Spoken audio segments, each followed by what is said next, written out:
I have been providing financial support to my mother for many years. Despite having already sent over $2,000, she still claims it's not enough. While contemplating escaping this situation, I bought a new house. However, she demanded, if you want to live in this house, increase your monthly remittance to $5,000. Will I continue to be exploited by my mother? No, I cannot allow this. I finally found the courage to stand up to her actions. My name is Linda. I am 45 and unmarried. I once dreamed of marriage, but fate did not bring anyone special my way. It's been a long time since I gave up on that dream, and while I wish I could say I enjoy living alone, that is not quite the case. The reason lies with my somewhat problematic mother. The difference in how she treats my sister and me is striking. I have no memories of my mother doing anything for me as a child. In contrast, she showered my sister with affection, praise, and plenty of pocket money. I was always exploited by my mother, never receiving any allowance or monetary gifts, as they were always taken away. I'm saving it for you, she claimed, but it became clear there were no bank accounts under my name, and she had used everything for herself. I never received a birthday present, and all the clothes I wear are hand-me-downs from my sister. The cute outfits that suited my beautiful sister never looked good on me, making me feel embarrassed. My father was indifferent to family affairs, believing his role was to work and provide his salary. Although we were not wealthy, we were not poor either. However, I always felt lonely. The amount of food I received compared to my sister was clearly less, and I don't remember ever eating sweets. As a result, I was quite thin, and the difference between my beautiful sister and me was even more pronounced. My mother's affection tilted more and more towards my sister, leaving my heart constantly filled with tears. If it weren't for kind friends, I might have turned out twisted. Compared to my beautiful and loved sister, I, being plain, was not cherished by my mother. Despite being a housewife, she despised household chores, and the house was always a mess. Before I knew it, I was cleaning up, and eventually, I ended up doing all the housework. At that time, I was still in elementary school. I took on all the household chores, and this became useful when I became an adult, but I held no gratitude towards my mother. No matter how hard I worked doing laundry or cooking, I never received a word of praise or thanks from her. When I was in elementary school, I was often made to do heavy shopping. Meanwhile, it was normal for my mother to relax in the living room, watching TV and eating snacks. How can I possibly feel grateful to such a mother? She rarely showed up at school events, and at sports festivals, she would watch only my sister's performance and leave early. During home visits, she would say in front of the teachers, "This child is so poor at her studies, it's embarrassing." When I reached middle school, I stopped expecting anything from my mother. Every day, I mechanically handled the household chores and barely had any conversations with her. It was normal to see her and my sister chatting happily. In high school, when I wanted something, I started a part-time job, but my mother took more than half of my earnings as rent. Any resistance or complaint was met with a scolding, "Are you disobeying your parents? You should be grateful to your parents, who's allowing you to live here and go to high school," she would say, accusing me of lacking gratitude. "At least give money to your parents as a sign of gratitude," was her constant refrain. Despite my father earning the living expenses, my mother, who did not manage any household duties properly, talked as if it was her achievement. My sister, seeing me being used and scolded by our mother, just laughed. From a young age, she probably felt superior because she was the only one treated specially by our parents. My father was always detached from the family, and upon returning from work, he would retreat to his room, barely engaging in any conversation. During my childhood, I accepted this family environment as normal. However, as a high school student, I realized the abnormality of our family situation and decided to leave home as soon as possible with the money I earned from my job.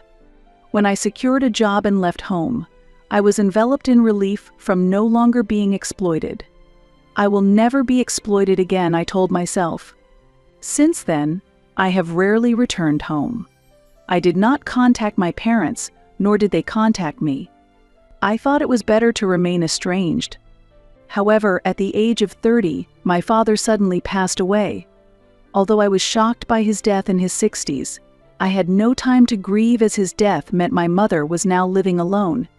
My fears about her living alone were confirmed when she said, "Come live with me and take care of me." Memories of my childhood resurfaced, and I feared being exploited again. Moreover, I could see a future where I would be overwhelmed by balancing work and taking care of the household alone.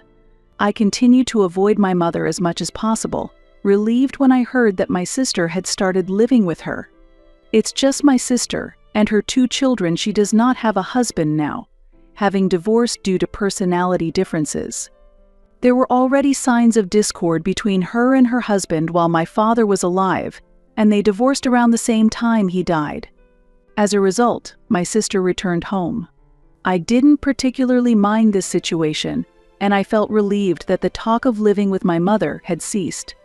My mother, too, probably thought living with my sister and her grandchildren would make her happier than living with me. Everything seemed to have returned to normal, but the situation was not that simple. Soon after my sister and her children returned, I received a call from my mother demanding, "Do something. You owe me for raising you." My sister had started living with our mother not because she was lonely, but because of her divorce. Despite this, in my mother's view, my sister had decided to live with her because she is thoughtful of her mother.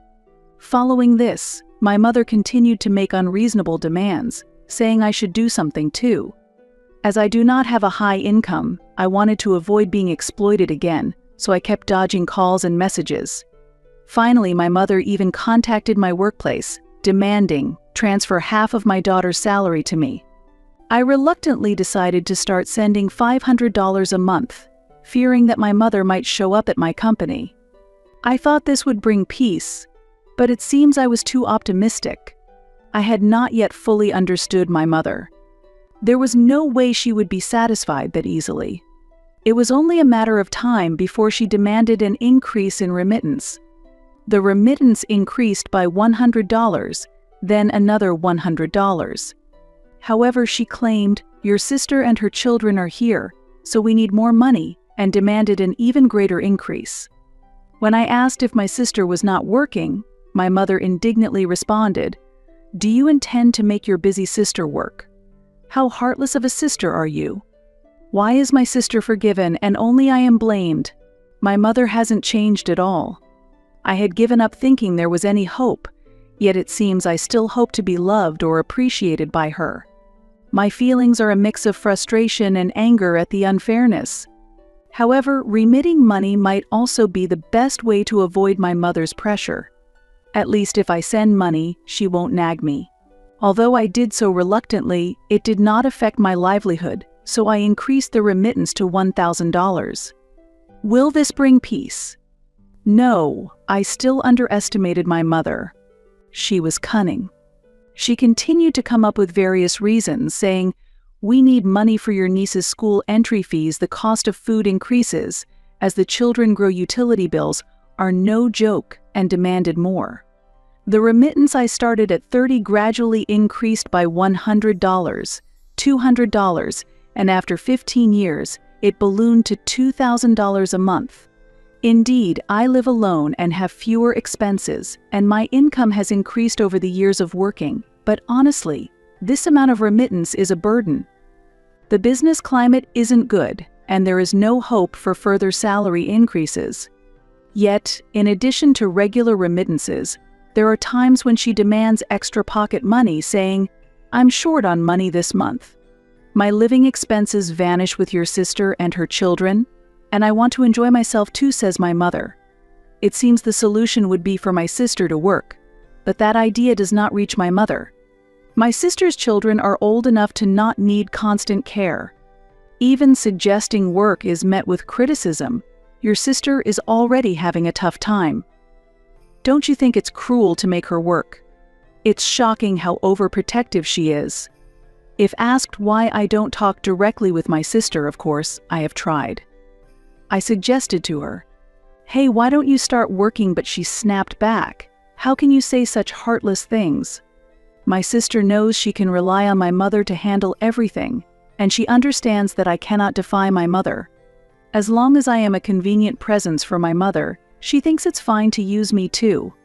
It may seem foolish, but it was inevitable that my sister, who was pampered by my mother, turned out this way. She is also one of my mother's victims. Nonetheless, I can't bring myself to feel sympathy. Considering her age, she should understand the situation and change her behavior, but instead, she is content with the status quo, which is the real problem. If this continues, my sister might become a parent who exploits her own children just like our mother. That is my biggest concern. Her children, now high school and middle school students, must have their thoughts on observing their grandmother, who lives with their mother. I hope they grow up healthy, but I fear they might end up being exploited by my sister in the future. I absolutely want to avoid that. If that happens, my future would be bleak. I've become calm enough to think about this. Am I satisfied with a life where I continue to be exploited by my mother and sister? I've decided I no longer want to dedicate my life to them. I've been sending remittances to avoid trouble, but recently I've become calm enough to think about my situation. Maybe it's time to escape. After sending remittances for 15 years, I feel I have sufficiently repaid my mother for raising me. As for my sister, the debt I owe her is virtually non-existent. We have never supported each other, and I have never felt love from my sister. In fact, she looks down on me just like my mother does. Accepting this fact, I took my passbook in hand. Despite dedicating most of my income to remittances to my mother for a long time, I managed to save a little. Looking at the balance in my passbook, I made a significant decision. It was the start of a new life. I will start a new life from today, I decided, and immediately began checking real estate websites. I then resolved to visit my mother to tell her I'm moving out of state. When I returned home after a long time and brought up the topic, my mother looked at me sternly and with surprise. Her stern gaze always made my heart shrink. Though I wanted to start a new challenge, I felt small in front of that gaze. Meanwhile, my sister showed no interest in my story, laughing at the TV. The house was as messy as ever, and the moment I walked in, I remembered being ordered by my mother to clean up. She still seems to think of me only as someone to do the housework. But I ignored her commands and continued talking about my moving plans, though I was worried about her reaction. I proceeded without raising my face. "What will you do about your job?" my mother asked. "I've requested a transfer to a branch of my current company at the new location. If the transfer doesn't work out, I plan to look for a new job there," I answered. "Oh, and where is this new house of yours?" my mother asked. "Oh, it's a bit old, but I worked hard to buy it," I replied. I had no intention of revealing the specific location. This move is to put distance between me and my mother. "So, where is it?" my mother pressed again. I pulled out a flyer from a real estate agent and showed it to her. After visiting several real estate agents, I finally found a property with ideal conditions that I could barely afford with my savings. The flyer featured a photo of a somewhat old but spacious house. "What this? Why did you choose such a big house?" my mother exclaimed in surprise. "Well, I thought about various things," I replied vaguely. "Are you stupid? It's unreasonable for you to live alone. You always lack proper thinking." "Oh, how shameless," my mother criticized. I had expected it, but her reaction was harsh. "If you have that much money, you should increase the remittance," she said. Those words made me tremble. It was the most important thing I needed to discuss today. More significant than the move, and it required much more courage. I took a deep breath and said to my mother, "Actually, I have something to talk about. I can no longer afford to send remittances." What my mother responded. I had been waiting for this moment. I was truly scared. Although my mother was getting older and weaker, it wasn't easy to erase the ingrained belief that parents are absolute that had been instilled in me since childhood. But if things were to continue as they were, I might have to continue sending money to my sister even after my mother passed away. Thinking this, I mustered all the courage I had and announced my decision. I've bought a house and used up my savings. There's a mortgage to pay. I really can't afford to send you money anymore. What? You must be joking, you ungrateful child, my mother exclaimed. If it's financially tough, either of you should work, I retorted. It was clear that if I stayed at home, I would just continue to be yelled at. Unable to endure it any longer, I decided to confront my family, but I could see a future where I would be criticized by both my mother and sister and be defeated by them. Therefore, I made the only choice I could to escape. I quickly stood up and walked to the entrance. Wait a minute. Do you think that's acceptable? My mother said. I've had enough, goodbye, I said, and left the house. You ungrateful child, my mother's voice echoed behind me, but I did not look back. Until the end, my mother did not show gratitude and insisted that I should continue sending remittances. I was just a cash cow to her. I believe this is the right thing. Even if I am criticized for being ungrateful, my actions are not wrong. Reassuring myself, I kept running. My previous apartment was close to my parents' home, but my new house is much farther away. The new house is far enough that my mother cannot easily visit, which gives me a sense of security. Finally, I have my freedom, I muttered, feeling lighter. However, 1 month later, an unexpected call came from my mother. Seeing Mom on the caller ID, I had a bad feeling. Ignoring the call seemed like it would lead to trouble, so I reluctantly answered. I've never known my mother to call without ominous news. When I picked up the phone, I heard an unusually cheerful voice. Hey Linda, how are you? Mom, what's going on? I asked, and she replied, this place is great. Where are you? Are you on a trip? I asked, as it wasn't unusual for my mother and sister to go on trips with the money I sent. Thinking about the intended purpose of the remittances brought sadness. But this time, it didn't seem to be about them boasting of a trip. Actually, where do you think we are? My mother said, making it sound like a riddle. Although I had strong words I wanted to say, I replied hesitantly, I don't know where you are. My mother chuckled smugly and revealed, actually, we're at your new house. Shocked, I exclaimed, what? Yes, we figured out the location from the flyer you showed us. Actually, we've already moved in, my mother revealed. Stunned, I shouted, you moved in. We just came to check it out with your sister. But the house is ready to live in. All the furniture is set up, and the fridge is full of food. It's like you've already moved in completely. You should have told us you were living here already. All the furniture and appliances are brand new, so we didn't need to bring anything from the old house. So we'll be living here from today. What? While I panicked, my mother and sister were happily chatting on the other end of the phone. Wow, isn't this the latest massage chair? It's easy to place in a big house. Linda, were you planning to eat a fancy steak by yourself? We'll eat that. This big TV and sound system are wonderful.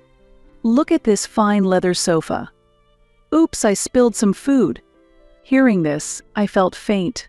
Hey Mom, how did you get into the house? How? The door was unlocked, so we just walked in. You walked in. More importantly, Linda, where are you now? It's very careless of you to leave the door unlocked. We'll keep an eye on the house for you. Actually, if you want to come back in, there's a condition. What? While I was panicking, my mother was probably smirking on the other end of the phone. If you want to live in this house, increase the remittance to $5,000 a month. What? Didn't I tell you I'm not sending remittances anymore? You really thought that I would allow you to do that? I'm going to lock all the doors of the house so you can't get in. If you want to live in this house, you need to increase the allowance to $5,000 a month. Oh, and since we'll be living together in this luxurious house, let's not call it remittance anymore. It's an allowance. You will give me $5,000 every month. There's no way I can just give you that much money. If you can't pay, that's fine. I'll take the house. You can have the old house I used to live in. Wait, Mom. What about the kids if you're going to live in my house? It seems my mother and sister are together right now. What happened to them, I asked, and she replied, they've moved out. What do you mean, I asked my sister, and she responded grumpily. Hanf. Both of them started saying, we don't want to live together, they went to their father's. I just told them to work part-time to bring some money home. I felt dizzy. In the end, my sister was trying to exploit her children just like my mother. It's no wonder my nephews wanted to leave. However, I felt relieved to hear that story. They should be able to lead a decent life with their father. I've always thought they shouldn't be under my mother and sister, so at least that worry is gone. Taking a moment to calm my heart, I took a deep breath and declared, Mom, let's end this. I won't send remittances anymore. Absolutely no more remittances. If you say that, you won't be able to enter this house. That's fine. I don't intend to live with you or my sister anymore, and I don't want to have anything to do with either of you. I finally said it. The words of disownment to my mother. I should have made this decision sooner. Not just putting some distance, but I should have clearly declared disownment. It took a long time to muster this courage, but now there is no hesitation. I've decided to disown both of you, I emphasized again. My mother seemed flustered on the other end of the phone. She must have sensed my changed attitude. Fine, do as you like. But I'm living here. That was my mother's retaliation, but it no longer affects me. Calmly, I said to my mother, Mom, calm down and listen. What is it? I am calm. That new house, I've actually demolished it already. So we're taking this house because it's what? What? As my mother was confused, I reiterated the fact. The place where I bought the new house has already been cleared. That dilapidated house is gone. What? But this house is magnificent, and all the furniture and appliances are here. So Mom, where exactly are you? Did you check the nameplate? Nameplate. As she responded, my sister's surprised voice was heard in the background. Wait, Mom, the nameplate here has someone else's name on it. What do you mean? Linda, did you get married and change your name? So, calm down. That house isn't mine. While my mother was panicking, I responded calmly. During the call, my mother was at a loss for words. At that moment, I picked up a brochure from the real estate agent that I had by my side. I had asked about the surrounding information when I went to see the property. Remembering this, I recalled the real estate flyer I had given my mother. Mom, you said you went to that place with the flyer I gave you, right? Yes, the location was exactly like the house in the photo on the flyer. That house in the flyer actually had several similar properties. Did you know that? What? There are several luxury houses in that area, and the house on the flyer was one of them. The house you are in was in excellent condition and priced high. It was out of my reach, and a new owner was found immediately, according to the real estate agent. What? The place I bought is a bit away from that area. It's an old property actually intended for demolition and very cheap. Like I said before, I've already cleared the site and plan to build a small house there. I intend to use the extra space as a rental garage. What's going on? I'll continue working while starting a side business with the rental garage. But the door was unlocked. Someone must have forgotten to lock it, or they were planning to come back soon. Either way, being so careless could lead to people like you trespassing. Trespassing? Yes, that's because it's someone else's house. Is that true? Who knows? But the truth will become clear soon. What? At that moment, a commotion suddenly started in the background on my mother's end. There was the sound of running and shouts of thief. No, we're not thieves, my sister exclaimed as someone else was shouting. It seems the actual residents of the house had arrived.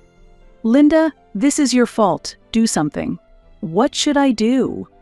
As always, I live in an apartment near my parents' home. Although I had cleared the intended site for my new home, no building had yet been constructed, making it impossible to move in. My mother and sister were quite far away, more than 3 hours by train or bus from here. What do you expect me to do? It seemed my mother realized that her demands were unreasonable, as she fell silent. Even if she had been nearby, I had no intention of resolving her issues. But as I thought this, I suddenly heard a noise. It seemed my mother had dropped her phone. All I could hear were the screams of my mother and sister shouting, "No, no. It's not like that," followed by a voice saying, "This is the police, don't move." It felt like something out of a drama. I quietly hung up the phone, wishing I could have witnessed the scene. Later, a local newspaper reported in a small section about a parent and child who had trespassed into someone else's apartment. I was not involved. The police had called me to possibly act as a guarantor or to take responsibility for them, but I declined, stating I had already disowned them. Ultimately, my sister's ex-husband dealt with the situation, and afterward he too cut ties with her. Trespassing is a criminal act, and as a result, my sister lost the ability to see her children. If my nephews wanted to see their mother, they could, but it seemed they had no desire to meet her. I wondered how my sister had treated them while they lived together. Perhaps she had imposed the same household duties on them that my mother once forced upon me. Thinking about this was distressing. When I apologized over the phone, her ex-husband also expressed his frustration, saying my ex-wife's actions have been a headache. We both repeatedly shared our feelings over the phone. My nephews, now away from my sister, are reportedly living happily and brightly, which relieved me. However, the problems with my mother and sister are another story. After various upheavals, the matter was finally settled through a compromise. If theft had been the goal, the settlement would have been high. But as the intent was residential intrusion, the settlement was about $2,000. It seemed not to be a significant loss for my mother, but in reality, it was different. That $2,000 was apparently her last savings. Including my father's inheritance, none of the $2,000 I sent monthly was left. Naturally, money runs out when spent on luxury dining, travel, beauty treatments, and buying branded goods. Just thinking about the situation being so bad that she demanded more than double the remittance was frightening. Making the decision to move and cut ties with my family was undoubtedly the right choice. If I hadn't made that decision, I would still be exploited by my mother. After being released and the settlement was completed, my mother returned to her old house. She continued to demand remittances, so I blocked her calls and moved to a temporary apartment until my new house was completed. If I hadn't taken this measure, they would have barged into my house. The temporary apartment is very close to my new home. The transfer at my workplace was approved, and I began life in a new environment. My new colleagues are all kind, and it seems like I will be able to enjoy my work as before. My mother and sister, who broke into my home, will not attempt to approach my new house. They are not even in a position to do so after the major commotion during the break-in, witnessed by many. Even though my new home is far from the scene of the incident, they wouldn't have the courage to come here. As a result, I am living very peaceful days. Later, it seemed they sold the family home. Relatives refused to lend money to my mother, who continued to solicit funds elsewhere and was often a nuisance. Their financial situation appears quite dire. Relying only on my mother's pension, it is difficult for her and my sister to make ends meet. My sister continues to avoid work, and despite this, they both continue to waste money and have ultimately fallen into considerable debt. The proceeds from selling their family home were minimal, and after paying off debts, nothing was left. They moved to a cheap, run-down apartment and often argued. My mother yells at my sister to work, while my sister criticizes my mother's indulgence. No one visits them now. They've had their easy days now, it's their turn to struggle. It's none of my business. Overcoming the fear ingrained since childhood that parents are to be feared was hard and required great courage. However, even a little courage to move forward can dramatically change your life. Small acts of bravery bring significant changes. Gazing at the construction of my new home progressing smoothly, I imagine a bright future and smile contentedly.